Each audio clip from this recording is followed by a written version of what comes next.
दुःखित अंतःकरणानं सीता आश्रमाबाहेर बसली होती. डोळ्यातून अश्रू घळघळत होते. रामानं असं का वागावं या विचारानं तिला रडू आलं.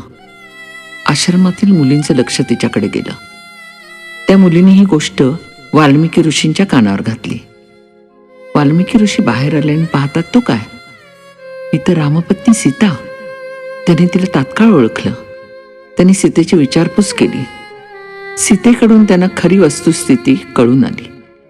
ते म्हणाले, सीते, काही काळजी करू नकोस. तू इथं आनंदाने राहा.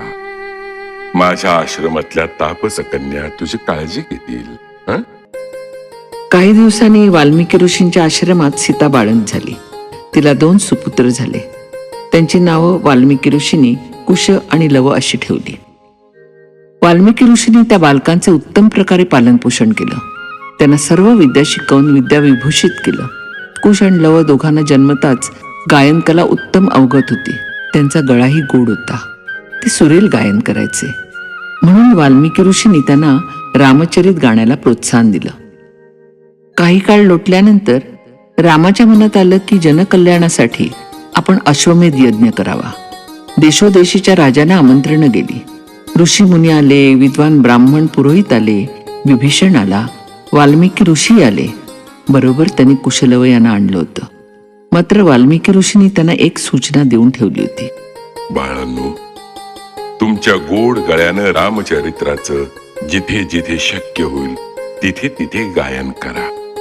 प्रत्यक्ष रामानं जर तुम्हाला विचारलंच की तुम्ही कोणाची मुलं, तर फक्त एवढंच सांगायचं की आम्ही वाल्मिकी ऋषींचे शिष्य आहोत. हं? ठिकठिकाणी त्यांचं गायन सुरू झालं. लोकांनी त्यांची स्तुती केली. लव आणि कुश यांच्या गायनाची कीर्ती रामापर्यंत पोहोचली. रामानं त्यांची चौकशी केली. बाळांनो, आपण कोण? आम्ही वाल्मिकी ऋषींचे शिष्य आहोत. मग वाल्मिकी ऋषी कुठे आहेत? ते या यज्ञ मंडपातच आहेत. रामानं अश्वमेध यज्ञातच त्या मुलांचं गायन ठरवलं. लव आणि कुशाने गायनास सुरुवात केली. राम त्यांचं गाणं तल्लीनतेने ऐकू लागला. ऐकता ऐकता त्याच्या मनात आलं, ही आपलीच बाळ तर नव्हे. त्यांनी वाल्मिकी ऋषींना पाचारण केलं.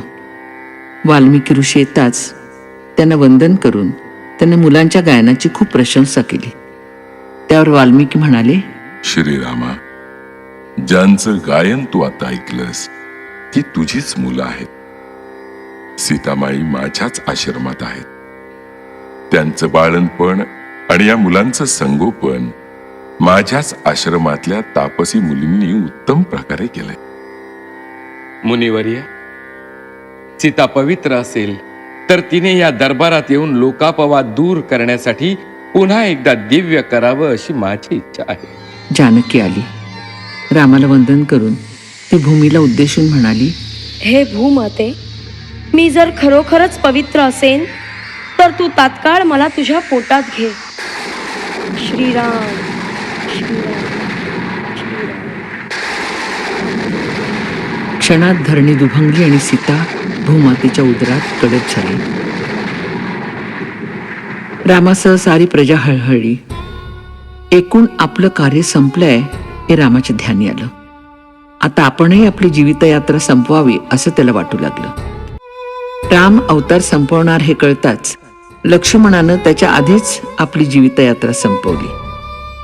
अखेर रामानं सर्वांच्या साक्षीनं ऋषीमुनींच्या आशीर्वादानं शरयू नदीत खोलवर प्रवेश केला आणि अत्यंत शांतपणे शरयूच्या पात्रात आपले अवतार कार्य संपवलं.